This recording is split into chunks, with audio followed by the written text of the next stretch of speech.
Hello Rush the Washers, how are you doing?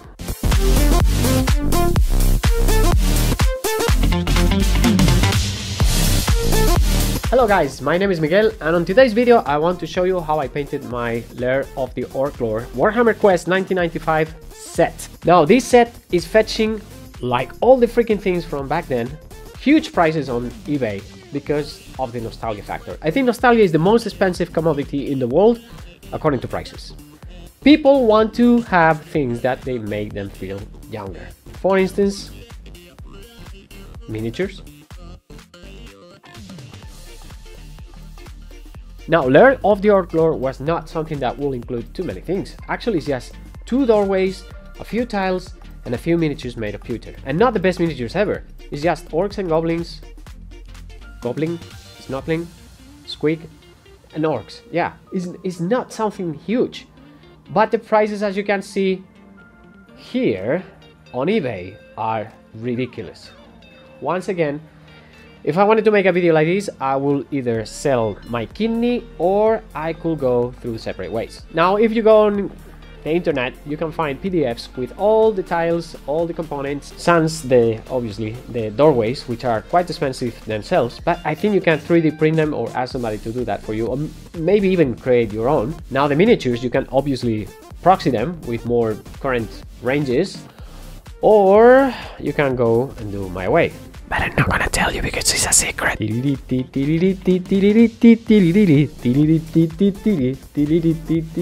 way, you're gonna have to spend a little bit of money, but I think it's worth it because, you know, nostalgia is nostalgia, and if you create it yourself, you're gonna have that chip on your shoulder out of the way. So, couple of things here. This is not a video only about painting orcs and goblins. I have 2 other videos here and here that I did before, but nowadays they are obsolete. And the reason they are obsolete, first of all, is because they are old and they don't look nice. Not that my new videos look better, but they are not that great. And secondly is because Games Workshop has discontinued making Weight Watchers green. Games Workshop has an awful tendency of retiring paints that are absolutely fine and everybody loves. Why? Why are you doing this, Games Workshop? Why are you making our lives more difficult? Why do I have to download charts of comparisons of paints and see which one matches the one that I need, the way that I need it? Why are you doing this?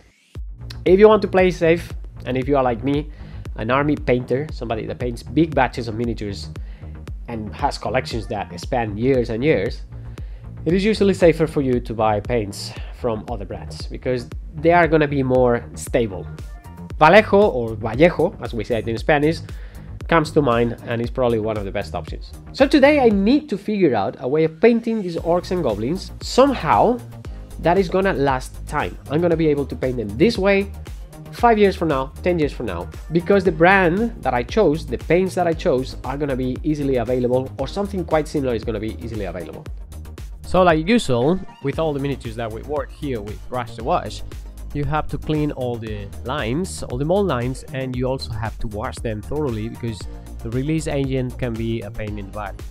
I also do the bases before priming them because that way, by sealing them with the glue and then priming them, I know that that sand is going to stay there for a while, if not forever, and thus they make very good gaming miniatures because they're going to be resilient to the strains of the table.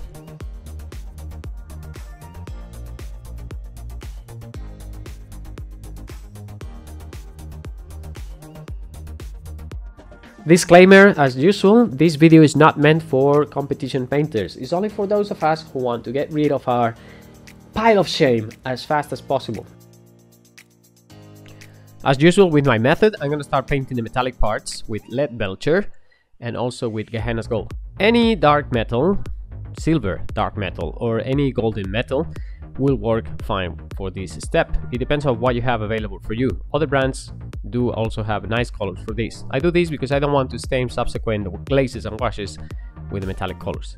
For the skin, I'm going to start with a nice coat of yellow Yanden contrast paint, but if you have anything yellow, any kind of yellow, you can water it down or you can use another glaze or another wash and it will work just fine. I look at the details that also have yellow and I start by that, but all the skin in the green skins is going to be painted with this wash. Gubin's the Jester also has quite a striking costume, and it has a lot of yellow. So I follow the pattern that is depicted in the original art and I paint that with that color.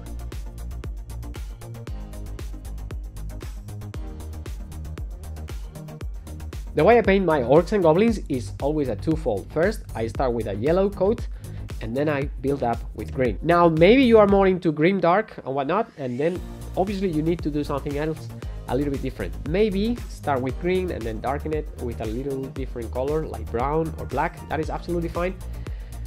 But this is my way. And this is my way because I want my miniatures to look like they used to be on the 90s. The color scheme that I want to use is the one from back then. I want them also to fit with the tiles and the different cards that they had back in the day, so they look the way they are supposed to do in a white dwarf from the 90s. After a little bit of testing with the different greens that I had, I decided to use Daler Rowney Olive Green 363 because I know it's readily available, it's very easy to come by on art stores, and it looked the closest to the look that I wanted to achieve. This is more or less the kind of green that I used to obtain with my previous method. Now that the metallic paint has dried, I'm gonna use black wash from Vallejo on top of it. So I'm going to darken it, make it look a little bit more worn out. And after that, I am going to also pick up several of the details in the wood, the armor, the bones, the leather, the teeth, etc, with sepia wash from Vallejo as well. You probably will be noticing that I'm using quite a lot of different washes that are not Citadel brand. The idea was for the video to try to use things that are not going to be discontinued in the future, as usually happens with Games Workshop. But if you do have Games Workshop paints, in this case you can use Seraphim Sepia, Agrax Earthshade instead of the following one, which is going to be the Umber Wash from Vallejo, because you know what, there are so many brands of paint nowadays that it's very easy for you to find something that will work your way. I'm using Vallejo because it's readily available online. It's a very famous paint brand and it actually works quite well. For this part I'm gonna use Fuegan Orange, but any kind of orange paint, as long as you water it down enough and optimally you use it with a medium or any wash or any ink that gives you this consistency, you can use as the base color for the reds. That's what I'm doing here, and also I'm going to enrich a little bit the yellows here and there to make them pop a little bit more.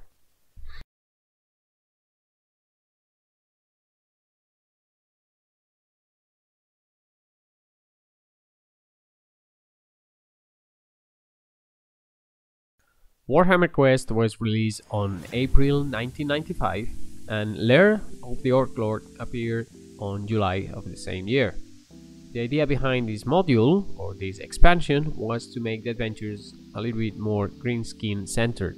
The original box had the rulebook, 3 floor plans, which included a Shaman's Den, Gorgut's Lair, the orc that you see now being painted, and a collapsed passage that forced the adventurers to go in a line of 1. There were also 36 playing cards. 3 of them were the dungeon cards for the floor plans that I just said. There were 21 event cards, 8 treasure cards, and 4 special cards. And then we had a few counters, including 1 fallen block counter, 3 netted counters for the night goblins with nets, 2 pit of despair counters, which were basically the same as we had in the original game, and the miniatures that you see being painted right now. For this little critter over here, whose name is Bogoff, he has the tendency of stealing the lamp from the adventurers, and I wanted to create a source light effect on the arms. That's why I was painting it white back there. While using the magenta ink, the red ink from Vallejo, it's called red wash, I thought that it would be nice to create some contrast in the greenskins, and thus I ended up putting it also in the recesses of the skin. This color, which is not very strong, will make a nice, interesting, fleshy tone in those places for the orcs, and I think that will fit them better than just having some kind of brown in those places.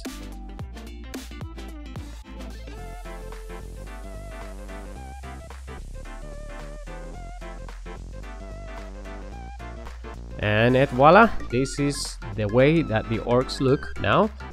They still need some highlights on the metal, but I think we are onto something. I'm gonna use Iron Breaker for those highlights, but metallic paints have this tendency of depositing at the bottom, and I got myself a new vortex mixer. I think it's all the rage nowadays on social media, and I decided to test myself why was this the case. And I'm gonna tell you something, I'm never going back to mixing paints by hand. This saves you a lot of time. It's just a couple of seconds on that machine and the paint gets the perfect consistency for painting. Metallic colors really benefit from this, and I'm really happy with such a purchase. I have included the link below if you are keen on getting one of those. This is quite cheap actually, considering the prices that I've seen. And it also helps the channel if you get one from that link, because it's an affiliate link and it's gonna give me a few pennies from your purchase. Thank you.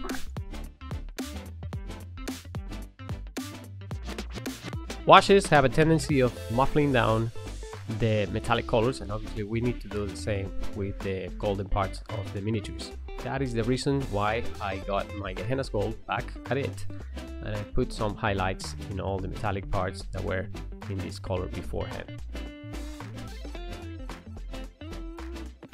Lair of the Orc Lord was written by Dean Bass, or Dean Bass, I'm not really sure how to pronounce that, please forgive me, and Andy Jones, who is the original writer for Warhammer Quest, and it follows the timeline or the adventures that we can see at the end of the role-playing book in the original game from 1995.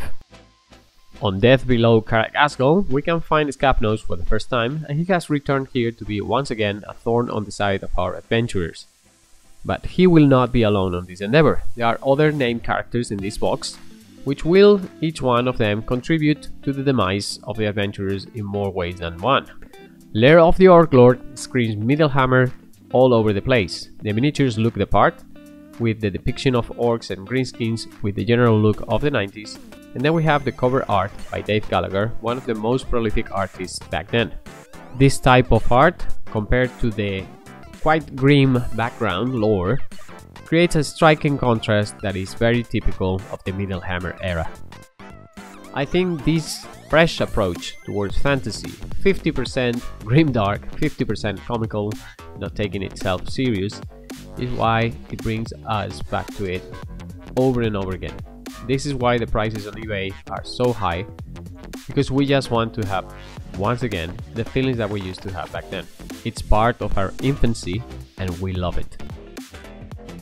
For those of you who are willing to try the inks from Daler Rowney, a word of advice. I do mix them with quite some water in order to obtain the different consistencies, the different tonalities that I achieve with them. These are very strong on their own, so I don't show it that often, but I do wet my brush quite a lot in order to achieve different strengths on them. In here I'm just shading the inside of the blade, and the ink is actually quite watered down. It's better to water it down and do it twice than just don't do anything and get a too strong contrast on what you want to achieve. During the whole process I was eyeing back and forth between the pictures from the original artwork in the box and what I was doing, and as I was seeing that I needed to do different things, and I was working accordingly. That's what I go back and forth all the time, doing things that I could have done before. This is my process, it's a little bit chaotic. It doesn't make that much sense sometimes, because you say, well, didn't you paint with yellow just like 5 minutes before? Yes, absolutely, that is true. But because this is an organic process, I'm not a professional painter, I don't have deadlines to adhere to, I'm just painting as I feel like. You just go back and forth. The most important thing as a painter, as somebody that has this as a hobby, I think, guys, is just sitting down a little bit every day. Try to put it in your routine somehow. I'm painting now Growler, the Squig, and different parts of the Shaman, Scapnose. And for this I'm using Vallejo's blue wash, which is quite a nice color. But the thing is I'm going to need to do it twice. So while the first coat is drying, I'm going to use white scar to clean up a little bit those gums. In the original art they are also blue, but I wanted to create a little bit of, more contrast, make it more colorful, because the Squig I don't think has been paid justice in the original art. The blue color is a little bit off-putting in my opinion, but it's the way it is, so I'm gonna follow through with it. So while it's drying, I'm gonna pick up all those different details, the teeth, skulls. There are so many skulls in Warhammer. All those small details I'm gonna just clean up with a little bit of white to make it more striking. When you paint it with washes, everything seems to end up being quite bleak. So it's good if you go back and highlight with certain colors, like white for instance. And here I'm using this dark green Daler Rowney wash because the nails in the original art are this dark green color. Sometimes you have orcs with dark green nails, sometimes you have them with red, sometimes you have them with color bone, I don't know. There is no consensus how they should look, although I think this color in particular is quite good. And now here we go with the chaotic part of the paint job, which is going back and seeing what haven't I painted and how can I tackle this. So once again, the blue wash is going to go to the cape of the Gorgut, the Orc War boss, and I'm gonna give the second coat to the squig and to the scab nose, different parts. Here I'm using flesh wash for the tabard, and I'm going to use pale gray to paint the cape and the boot in Gorgut because I'm going to paint a checker pattern afterwards and I want a base color of that. Sepia to paint the hair on Growler. Should have done it before, but because this miniature didn't have that many parts to paint, I actually push it down the line a little bit. I'm not really sure why. And here I'm using the red wash from Vallejo to paint the gums, and I'm gonna use black wash now to paint the small triangles in the boots. They are sculpted. There's like a interesting teeth pattern on the boots, quite weird. It's black and white, and I'm gonna use it also to paint the checkered pattern in the cape. This is the way that painters back then showed off, by doing these different small things all over the place. It drives me nuts, but it's also quite fun to do. So I'm not using pure black now because I want the ink effect of having that degradé, that small change of tonalities because of that. And I'm just doing also the last black point on the horns. It always ends up like this with me. I just go back, find details that I haven't painted, like those small stones or whatever they are, and things here and there. I darken the hair on the squig.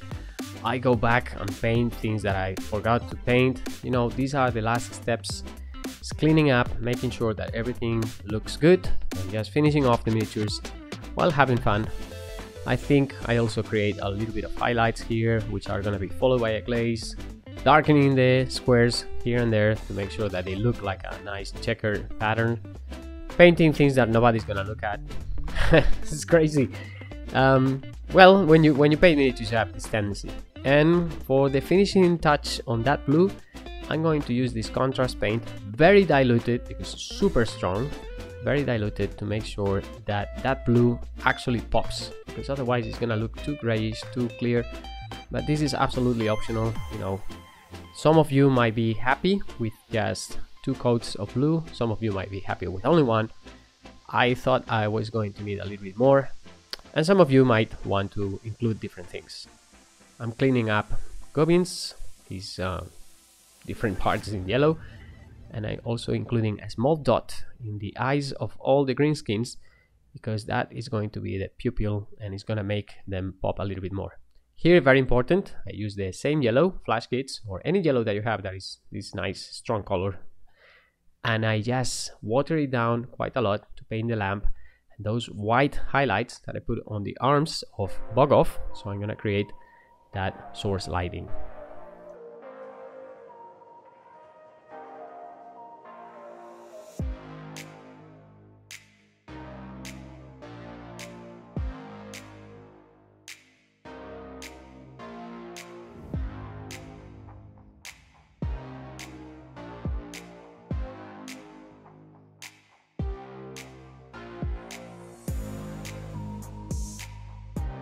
After continuously highlighting, I decided to have a little bit of fun, and this came in the shape of doing a little bit of freehand in the shields of the orcs. I wanted to create one of those angry faces that you see in the old hammer shields. And I started by creating more or less a pattern of a face with the yellow and then highlighting again with pure white. The shape was coming up little by little. I was working through it, but obviously this is not gonna be only just white. I'm gonna use Fuegan Orange to tone down those highlights. They are very extreme, and I'm gonna create that nice orange color on top of the white and the yellow. And now it's time to do the shading. So I'm gonna use my sepia, my trusty sepia. I love that color, Daler Rowney sepia color. I'm gonna just go ahead and create the shades between the teeth, the different, you know, wrinkles in the face, even the pupils in these faces. And I'm gonna create those angry faces on the shields that will look very orcish.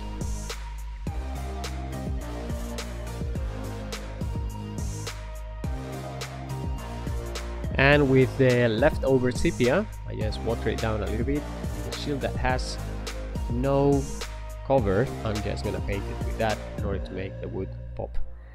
I'm gonna use Cassandra yellow because it has a orangey tint to make these different parts in the miniatures that are painted yellow, make them a little bit more interesting. And Bogoff in particular, I think the source lighting is coming out across quite nice.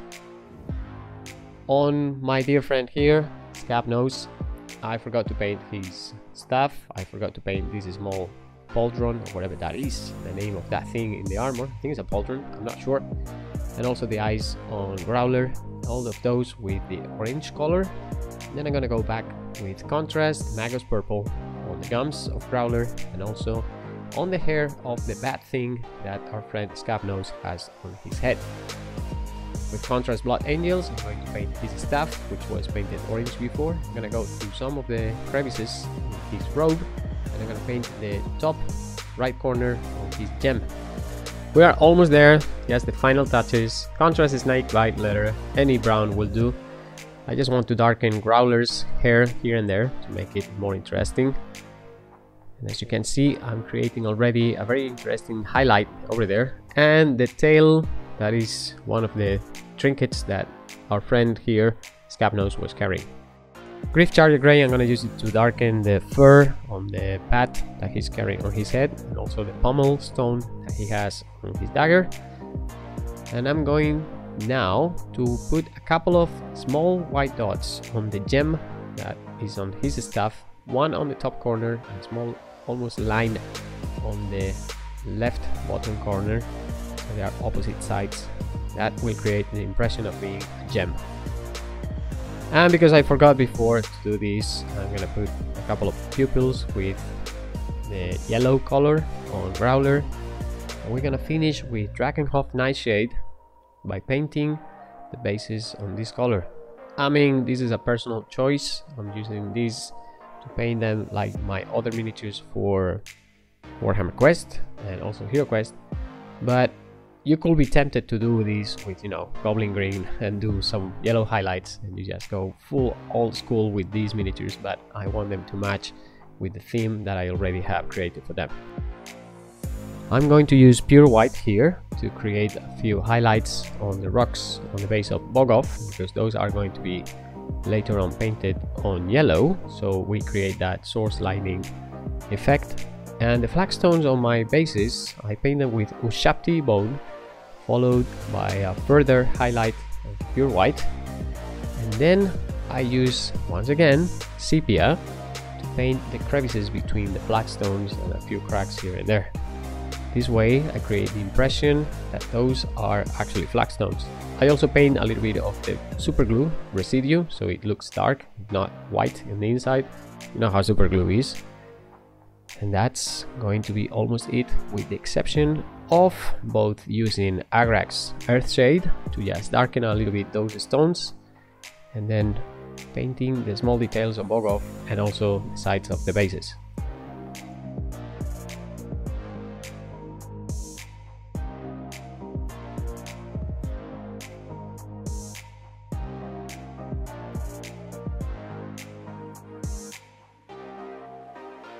Now that we have the light created on the base, I'm going to use pure black, quite diluted, to create the shades in those places where the light will not be hitting, because you need to make the impression that there is more contrast than there should be in order to make the light actually look like light. The only thing left now is just painting the sides of the base with pure black, giving them a coat of varnish, and they are ready to be played with.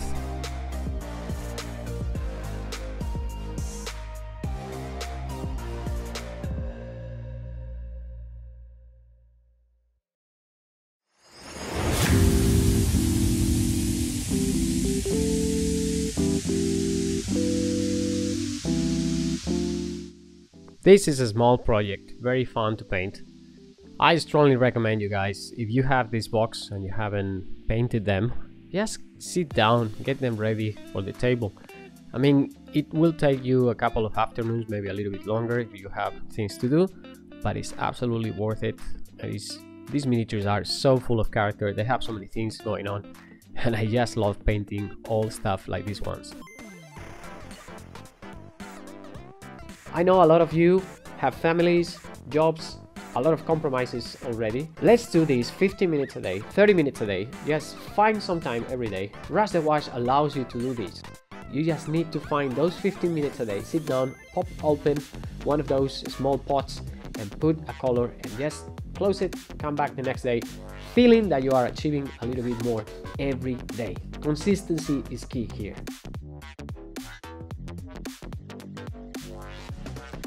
If you got up to here, thank you very much for doing that. If you are looking to buy any of the washes and inks that I use here, first of all, think about your brick and mortar store, because those are the salt and pepper of your hobby. But if you don't have one nearby, or you need the things delivered to your house, please consider getting them from the links below. That helps the channel tremendously by giving me a small fee, a small percentage of whatever you purchase. If you haven't done it yet, please consider subscribing to the channel. I really enjoy seeing more and more people joining Rush the Wash. This is a philosophy that I think a lot of people share, is just get your miniatures painted as fast as possible, as easy as possible, so we can all play with painted sets.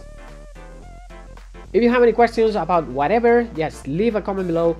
I can help you do taxes, about Spanish words, or paint miniatures, I don't know, whatever.